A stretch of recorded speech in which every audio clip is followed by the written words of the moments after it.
Alhamdulillah, nahmaduhu wa nasta'inuhu wa nastaghfiruh. Wa na'udzu billahi min shururi anfusina wa min sayyiati a'malina. Man yahdihillahu fala mudilla lahu wa man yudlil fala hadiya lahu.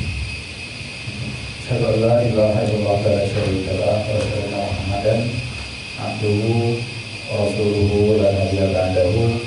Allahumma shalli ala sayyidina Muhammad. Allahumma shalli wa sallim wa barik alaihi. Teman-teman sekalian, kajian dulu masih banyak yang terciptai. Dari sekian antara banyak nikmat-nikmat yang Allah berikan kepada kita, ada satu nikmat yang amat besar sekali yang diberikan dengan nikmat fitri ataupun nikmat tutupan, di mana Allah menutupi keburukan kita. Ya, karena itu Allah mempunyai nama, di antara rangkaian nama-nama Allah adalah As-Sattar. Jadi ada orang namanya Abdus Sattar, hamba dari Allah, dari Tuhannya yang maha menutup.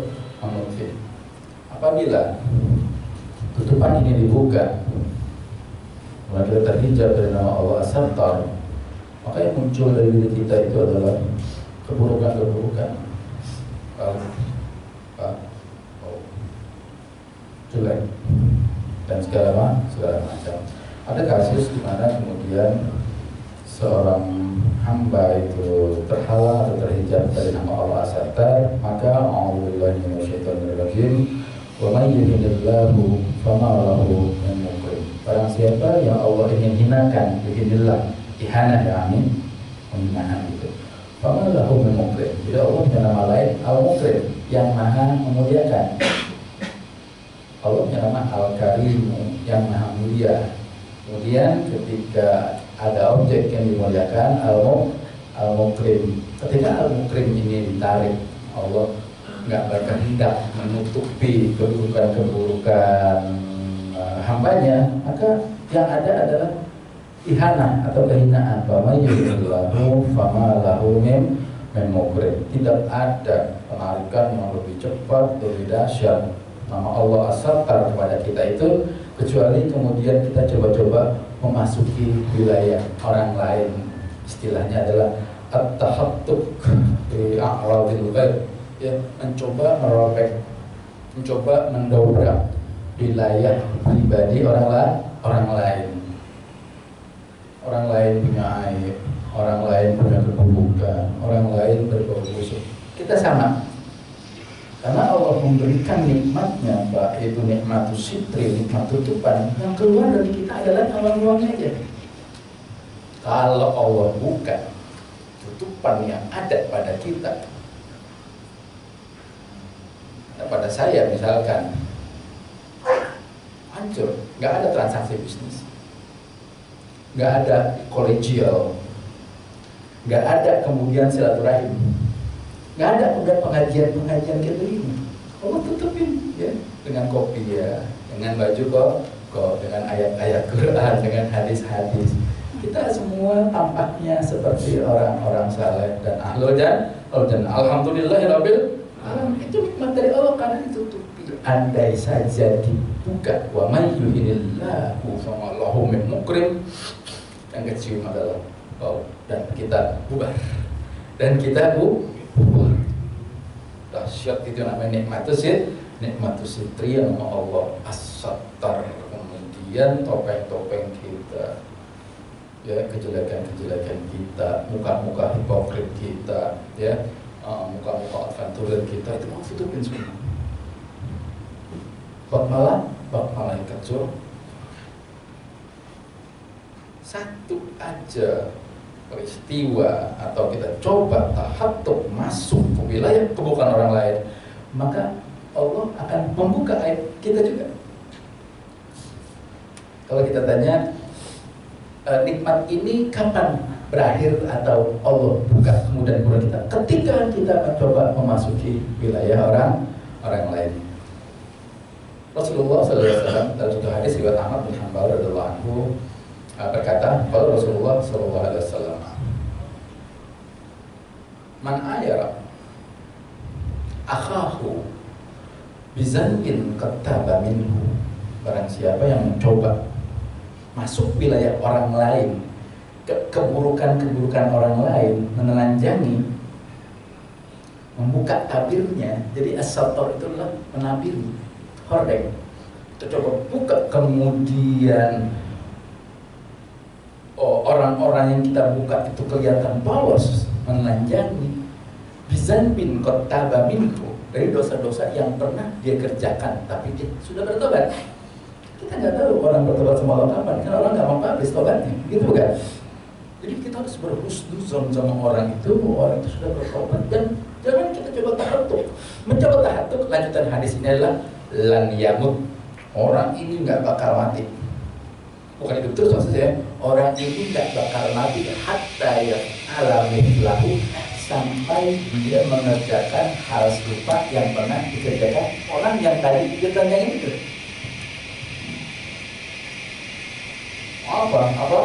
Apapun. A'udzubillahi minasyaitonir rajim. Bismillahirrahmanirrahim.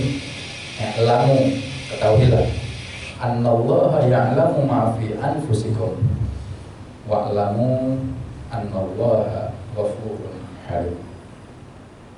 Di Al-Baqarah, di surah Al-Baqarah ini Allah bilang, wa'lamu, ketahuilah kalian semua, ilmui satu ilmu ini nih, yaitu ilmu bahwa annallaha ya'lamu ma fi anfusikum. Allah lebih tahu tentang diri kita. Kita jangan klaim.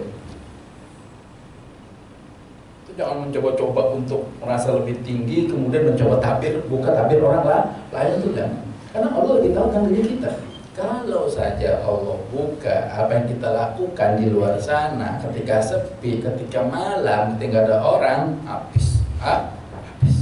Sadar di sini maksudnya, fahzaru, sadar gitu kata Allah. Sadar. Ya. Kesibukan kalian itu cuma ada pada wilayah orang lain, gak pernah sibuk pada diri sendiri. Nah, jadi cocoknya judul kajian kita sekarang adalah ma'rifatu uyubin nafs, mengenal aib. Jadi kita sendiri. Fahzar buat Allah. Hati-hati. Bisa dibuka.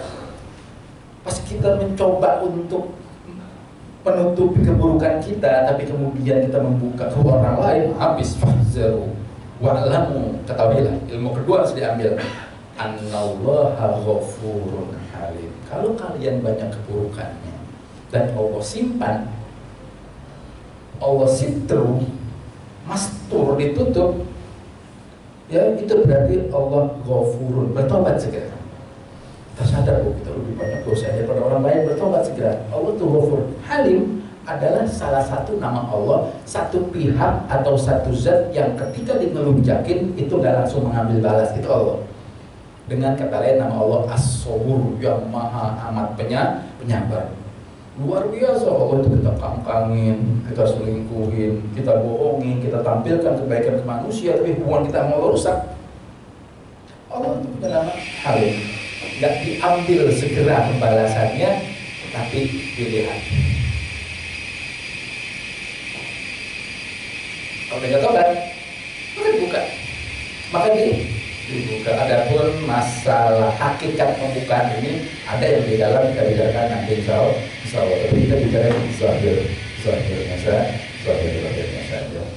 Baik, Rasulullah SAW diriwayatkan dari beliau bahwa tentang masalah mengenal aib diri sendiri, tidak aradallahu bi 'abdin khairan, apabila Allah berkehendak punya rencana kebaikan pada seorang hamba, kita lihat jalan rencananya, basarahu bi nafsi, maka orang tersebut dibuat melek kepada aib dirinya sendiri. Jadi kematian basirah itu ainul qalb. Allah punya isyarat bahwa qalb, hati itu punya ain, punya mata. A'udzubillahi minasyaitonir rajim. Innaha la ta'mal absar walakin ta'mal qulubul lati fis sudur. Bukan mata mereka yang buta atau katarak, kemudian rabun dekat atau rabun jauh, lah, bukan. Tapi walakin ta'mal qulubul lati fis sudur, mata yang ada di hati ketutup, yang kelihatan wilayah orang lain, yang kelihatan keburukan orang lain, tapi keburukan sendiri kita nggak tahu, atau bisa jadi lebih banyak. Kita coba masuk, maka Allah akan buka, ditarik, namanya as-sattar, awal mula klaim-klaim kebaikan kita, bahwa kita lebih baik dari orang lain, bahwa kita lebih baik dari mereka, itu semua bersumber dari itu. Kita urut ke belakang sejarahnya, syaitan, syaitan, ideologi iblis. Jadi iblis itu punya ideologi, sederhana ideologinya, sederhana. Tapi ajaran ini luar biasa, mengakibatkan satu penyakit hati yang paling akut, yaitu at-takabbur wal ujub. A'udzubillahi minasyaitonirrajim. Bismillahirrahmanirrahim. Wa ma mana'aka an tasjuda liman khalaqtu biyadayya. Apa yang membuat engkau, wahai setan, wahai iblis, enggak mau sujud kepada makhluk yang aku ciptakan dengan tanganku sendiri? Astakbarta am kunta minal alim. Kamu udah mulai mencium-cium bau takabur kah? Atau merasa lebih tinggi? Lihat setan daripada ngaco, ada hubungannya. Ini dia awal mula ideologi setan. Pokoknya dia berkata, ana khairu minhu. Sederhana kan? Ana khairu minhu, saya lebih baik dari dia, kita lebih baik dari mereka. Awalnya itu untuk ana khairu minhu, cuman 3 suku kata, sejarahnya panjang. Di awal mula penciptaan manusia, ideologi ini menyeruak terus, bahkan menjadi ideologi yang paling laris dianut oleh manusia. Lagi ntar menjelang pemilu, menjelang pilkada luar biasa, yang namanya bukan aib, dahsyat, dahsyat. Ya bukan pilkada, bukan pemilu aja, tiap hari. Makanya hati-hati, satu penyakit kan, penyakit ngumpul, udah sendirian aja mau ngumpul. Itu penyakitnya adalah ngomongin kebaikan orang, bagus gak? Cuman gak bikin titik kayak koma. Dia hebat, gini, taat, cuman dia gini ya. Gimana koma? Habis koma kan kalimatnya panjang, bisa sebuku itu, bisa sebuku. Ngumpul, gajah ngumpul kalau gak percaya. Jangan dinafikan, ya. Ngumpul itu di luar kepentingan. Oleh kata para ulama bilang, ngumpul jangan banyak-banyak, kecuali sholat jamaah, kecuali sholat Jumat, kecuali sholat Id, kecuali satu rahim, kecuali ada pekerjaan maisha namanya. Habis itu jangan ngumpul, karena afatnya banyak. Kita nggak mau ambil ilmu ini sih, jadi terus menerus kita itu tahattub masuk ke wilayah orang lain yang kita bongkar, akhirnya kembali kepada diri kita. Baik, kita sekarang ingat-ingat hadis yang tadi lagi dari riwayat Ahmad bin Hanbal. Barang siapa yang menelanjangi saudaranya seorang mukmin dari dosa-dosa yang pernah dia perbuat, tapi siapa tahu mungkin dia ada tobat gitu kan, dia tidak akan mati sampai dia mengerjakan hal serupa. Teman-teman sekalian, ada namanya adalah istilahnya iqabut takhir, sanksi dari Allah berupa penelanjangan kepada diri kita sendiri. Bisa jadi musibah yang kita terima sekarang, beberapa kebusukan yang udah mulai tersingkap yang pernah kita perbuat, ada beberapa aib yang jejak-jejaknya mulai kecium orang. Itu bisa jadi gara-gara kita juga suka tatap bukul aurat, yaitu suka ikutin atau ngintelin aurat orang. Aurat masih aib ya, dan kemaluan aib. Jadi kalau kita tanya, ini ajaib luar biasa, dan dampaknya iqab itu bisa jadi seminggu, bisa jadi setahun, bisa jadi 20 tahun kemudian, tanpa dia sadari dia sedang memupuk di ujung hidupnya justru adalah azab yang amat luar biasa sebelum dia mati. Gimana ceritanya? Baik. Orang-orang biasanya tukang hayal, nggak punya pekerjaan itu kalau sendiri suka menghayal ya, menghayal. Ya, kita harus sibuk sama Allah, harus sibuk sama Allah. Kan orang yang punya kesibukan sama Allah, menghayal ya. Kalau berdua dia main catur, gitu kan? Nah, dia nggak punya kesibukan lain, dia main catur. Main catur masih bagus karena diem, dia nggak mau ngomongin orang tuh. Nggak ada baca catur ngobrol tuh nggak ada. Tapi paling enggak dia itu nggak sibuk sama Allah, sibuk sama pion, sibuk sama sekat-sekatan. Baik. Kalau Dia punya kegiatan lain, dia nyanyi suara 1, suara 2, suara 3. Itu orang yang gak sibuk sama Allah ada aja bawaannya. Berempat dia main remi, main remi 41 atau apalah namanya, double. Udah lebih dari 4 aja majelis nama itu, ngomongin orang, ngomongin gubernur, ngomongin menteri, ngomongin ya bupati, dibuka aib, dan dia bukan orang yang punya kompeten di situ, dia punya kompeten, dia namanya Hizbah, waliul Hizbah, ada nggak ada masalah. Kalau di Tipikor nggak ada masalah, kalau di KPK nggak ada masalah, kalau di Kejaksaan nggak ada masalah. Kita yang nggak punya potensi, kemudian wah semua habis kita omongin. Ketika seorang itu nggak sibuk sama Allah, pasti disibukkan kebatilan. Itu kaidah yang nggak bisa kita hindarkan. Baik, sang orang miskin yang nggak punya apa-apa, mungkin nggak teman-teman jawab sekarang ya, dicokok sama KPK atau Tipikor, mungkin nggak? Nggak ada orang miskin dicokok Tipikor sama KPK itu nggak ada. Ayah dulu orang kaya, rekanan, pengusaha nakal yang suka diberikan ngasih koper ke pengguna anggaran gitu kan, kemudian adalah pengguna anggaran gitu-gitulah yang biasanya kena KPK dan TP. Orang miskin nggak mau mungkin. Tapi entar 20 tahun lagi yang tadi dia miskin, kalau sendiri menghayal, kalau berdua main catur, kalau bertiga nyanyi, berempat main remi, kalau berlima ngatur negara. Negara diatur sama dia, bayangkan, aib dibuka jadi paling pintar. Tadi, kemudian, namanya takdir ya, ikut takdir berjalan. Orang ini mungkin vokal, orang ini mungkin jaringannya di masyarakat bagus, dicolok sama partai, sering begitu kan? Dicolok sama partai, tak, jadi anggota dewan. Tak jadi bupati. Ini ya yang pernah dia omongin itu bupati 10 tahun yang lalu, yang pernah dia omongin itu anggota dewan 10 tahun lalu, dia jadi dan mengerjakan hal serupa. Dan ini gak sedikit boleh. Hati-hati dengan engkau bertakdir atau sanksi Allah berupa pernelanjangan itu dimulai dari ideologi iblis, ana khairu minhu. Baru kata setan lucu, setan ngomong, halak tani min narin wa halak tahu min tin. Aku diciptakan dari api, Adam dari tanah. Ini lucu. Padahal Allah belum bandingkan mana hebat api, mana hebat tanah. Dalam marketing itu ada strategi benchmarking. Baik, dua produk didudukan sama, dilihat fitur-fiturnya. Belum Allah kasih tunjuk fiturnya iblis apa, fiturnya Adam apa, kok kemungkinan lebih baik. Waktu di kontes antara malaikat dan Nabi Adam, malaikat nyerah. Subhanaka la ilma lana illa ma 'allamtana innaka antal alimul hakim. Nyerah ya Allah, aku gak punya ilmu, Adam punya ilmunya. Tadi belum di kontes, belum di benchmarking, belum. Dia udah mengklaim duluan. Kita belum pernah duduk bareng orang, lihat kebaikan-kebaikan orang, udah kita jelek-jelekin duluan. 1000 alasan yang harus kita miliki ketika orang berbuat buruk. Mungkin dia begini, mungkin dia begini, mungkin dia begini. Namanya babi husnuzon. Hanya lembaga saja atau berkepentingan boleh kemudian ngomong-ngomong seperti ini untuk Islam.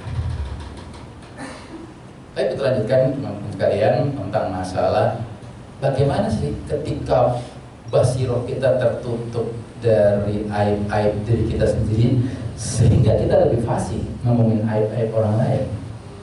Abjadian aib orang lain itu ya kita lebih masih lebih gampang.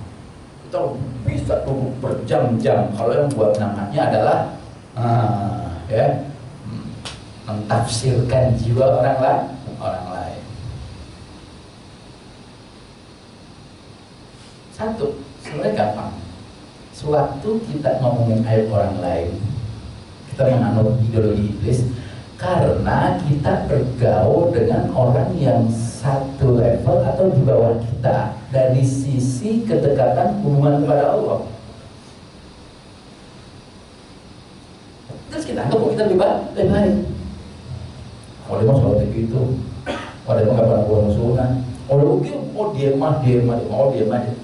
Nah, karena kita ada merasa di atas dia, ya, kita merasa di atas angin atau baik terus. Kebaikan kita, keburukan kita nggak kelihatan. Kalian coba jajal ini teman-teman sekalian, an yajlisa baina yaday syekh. Sekali-sekali kita duduk di hadapan syekh yang kamil, sempurna, ya, nggak sempurna tapi sempurna gitu. Ya, seorang syekh yang jauh dari apa-apa, dekat dengan Allah. Nggak usah minta nasihat, kita usah duduk depan dia, tiba-tiba kita merasa bahwa aib itu tuh banyak. Baru kita tahu, oh ada orang yang lebih baik dari saya ya. Nabi Allah Musa ceramah depan umum saat itu di kalangan bangsa Bani Israel. Adakah yang kalian anggap lebih baik dan lebih hebat dari saya? Nggak ada kan? Nggak ada. Allah kasih dia satu ekor, suruh pergi ke satu orang yang nggak dikenal, ya, Khidir alaihissalam. Habis sama Khidir istilahnya, banyak yang membuat lebih baik. Dia nggak mengembangkan dirinya. Dia emang nggak mau syuhrah, nggak pengen ngetop. Ketemu orang-orang seperti itu, coba deh. Gak usah kita minta nasihat. Menurut kita aku luar biasa, luar biasa. Kita nggak ada apa-apanya. Yang kedua, cara agar kita itu cepat dan peka memiliki aib-aib kita adalah yang kedua, sadikan, rafiqan, sadikan, aliman bi'udin nafs. Kita cari teman-teman kita yang kenyang pengalaman hidup, yang kenyang dengan terpaan musibah. Cari teman-teman yang kenyang banget bergaul dengan orang, kemudian sampai pada kesimpulan bahwa dia punya ilmu tentang ini. Kalau ini jangan, nanti begini. Kalau ini jangan, nanti begitu. Kalau dia kenyang dengan pengalaman, cari yang seperti itu. Jangan mencari penjilat-penjilat. Emang jiwa itu demennya jangan ngejilat kita. Kita demennya pujian kan? Rela kita gelontorkan duit jutaan, puluhan juta, ratusan, bahkan miliaran untuk mengunci mulut-mulut orang agar nggak ngomongin aib kita. Berapa banyak orang di penjara, berapa banyak orang diracun, berapa banyak orang dibunuh cuma gara-gara agar dia nggak vokal, karena dia nggak mau dapat kritik. Itu kan? Nah kita juga cari. Dan sekali kalian kita obat pahit, teman kita yang banyak nama itu melarang kita. Bro, jangan bro, ini bahaya. Walaupun halal, kalau ambil kan begini, apalagi suha. Jangan bro.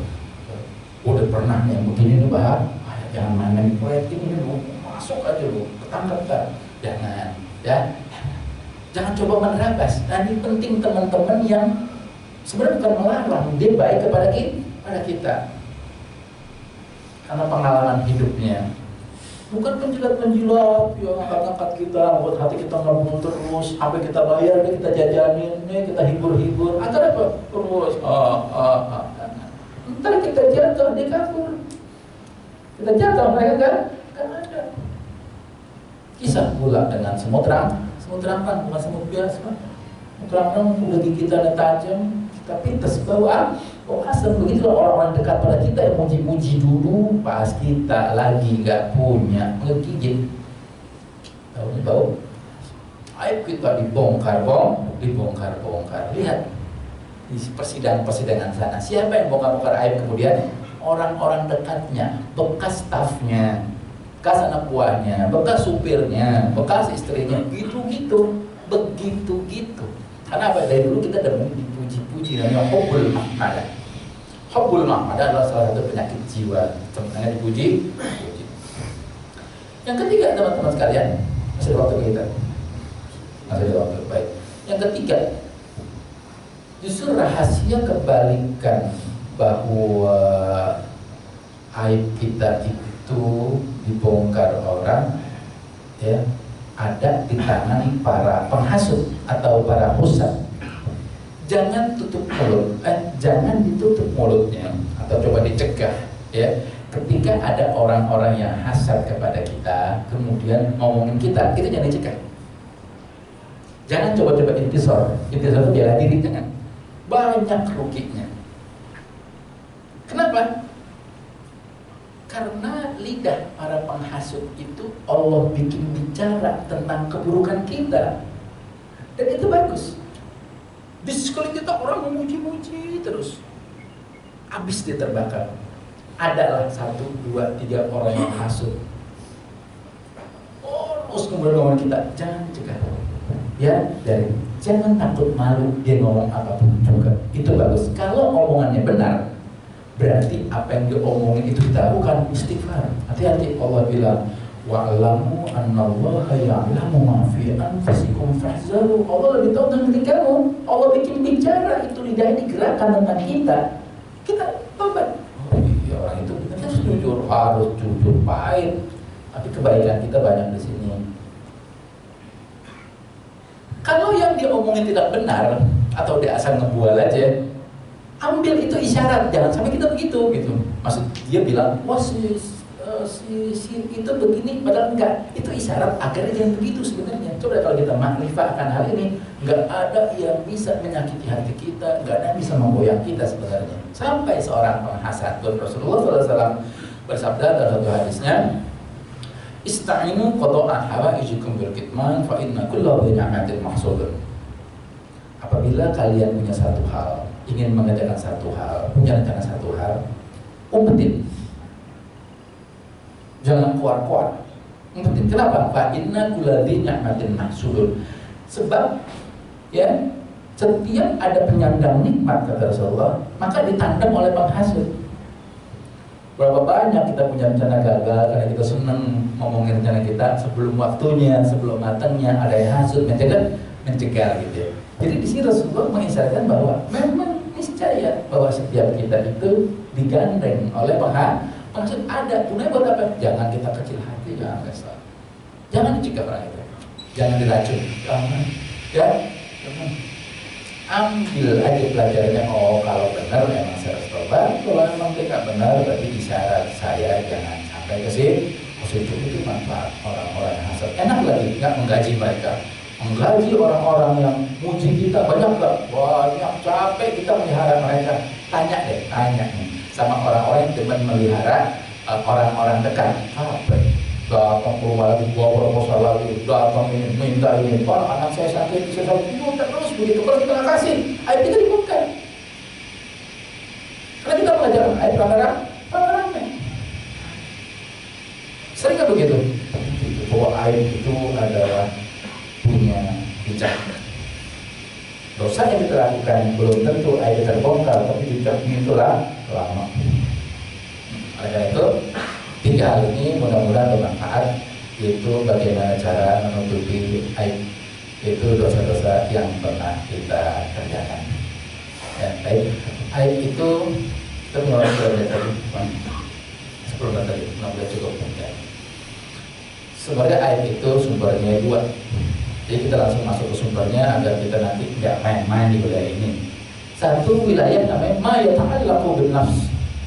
Sesuatu yang terkait dengan jiwa kita sendiri, biasanya jasmaniah, zahirah, jaliyah, dosa-dosa yang jelas dan tegas.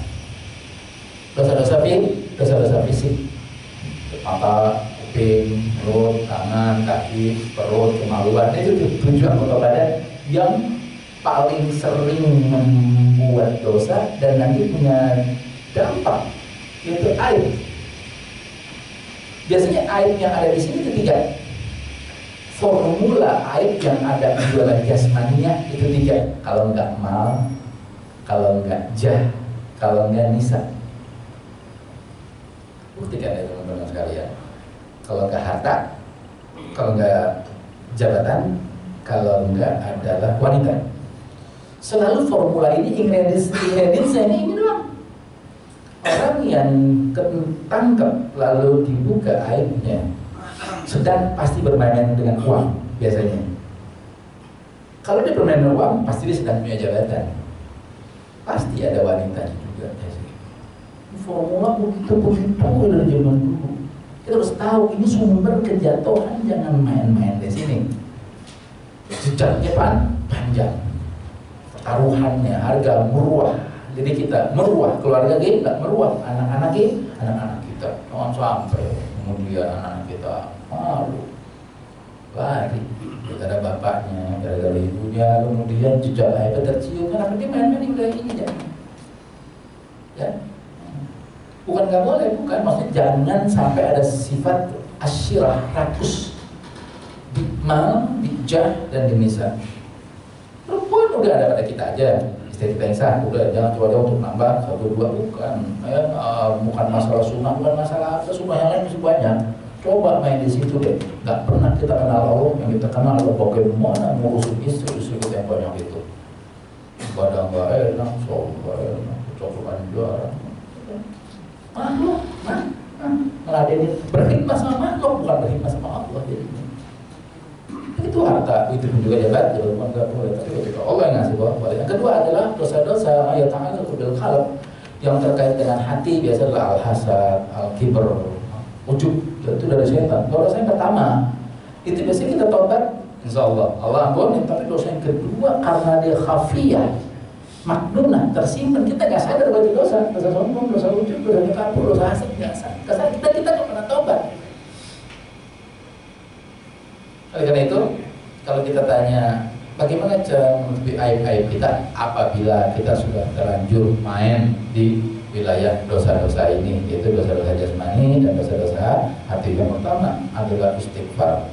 Karena istighfar itu sejatinya adalah tolbu sitri. Kita meminta tutupan dari Allah dengan kalimat astaghfirullahaladzim. Ya Allah, ampunilah dosa-dosa saya. Istighfar diambil dari nama Allah Al-Ghafur dan Al-Ghaffar. Ghaffar yakni adalah menutupi satara.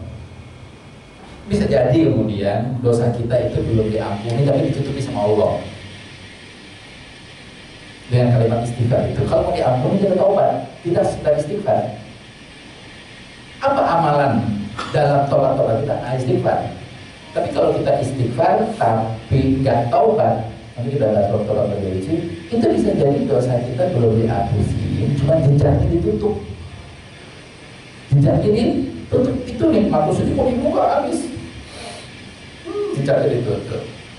Tobat, karena kalau tobat itu berarti dosanya diampunin, jejaknya dihapus juga. Kita nggak punya jejak keburukan. Apa yang pernah kita lakukan dulu, orang lain pernah lihat, itu akan dilupa. Apalagi orang Indonesia itu gampang lupa gitu. Ya kata Saifullah kata, maka paling enak di Indonesia apa kita perbuat pasti orang lupa. Yang kedua, teman-teman kalian, selain istighfar, kita rajin taubat, adalah sitru uyubil ghair. Kita menutupi aib orang lain. Karena pas kita buka, aib kita dibuka juga. Man satara aiban, kata Rasulullah sallallahu alaihi wasallam, barang siapa yang menutupi aib saudaranya, satarallahu aibahu yaumal qiyamah. Hari kiamat nanti Allah tutup aibnya. Karena yang paling dahsyat hari penyingkapan. Kalau dibuka aib sekarang itu gak dahsyat, sebenarnya biasa aja. Malu kita itu masih sektoral gitu, paling di keluarga doang atau di orang dekat. Tapi ketika hari kiamat, yaumul hisab itu adalah loketnya nggak banyak, loketnya satu. Pas kita antri semua ngeliatin, ini masalahnya. Kalau loket banyak kan ada, bisa jadi loket kita dengan loket istri kita beda kan, nggak kelihatan. Yang kita bisa kita nanti enggak satu. Pas kita lagi dibuka sama Allah, itu maka dibilang hari kiamat itu adalah yauma tublas sarair di surat At-Tariq. Apa itu yauma tublas sarair? Yauma hari tubla, dibukanya sarair, rahasia-rahasia hati, jejak-jejak aib yang nggak tercium orang dibuka sama Allah. Semua lihat, semua nonton, maka panjang, bisa loketnya satu per satu, dia mau setahun, panas. Ya, nah kemudian ada yang Allah blok tuh, pas waktu di presentasi itu Allah blok, dihapus enggak? Cuma di blok aja, kan orang yang melihat enggak. Itu namanya adalah Allah menutupi aib kita nanti di hari kiamat. Karena hari itu adalah hari yang paling memalukan, karena semua orang nonton klaim-klaim kebaikan kita nanti dibuktikan di sana. Siapa kita sebenarnya? Kita bisa ngomong nutupin sekarang, nampilin beberapa cadangan-cadangan topeng-topeng wajah kita, ketemu orang ini topengnya ini, ketemu orang ini topengnya ini, ketemu orang ini topengnya ini banyak tuh cadangan itu, topeng kayu namanya, itu tinggal kita pasang, itu namanya adalah munafik.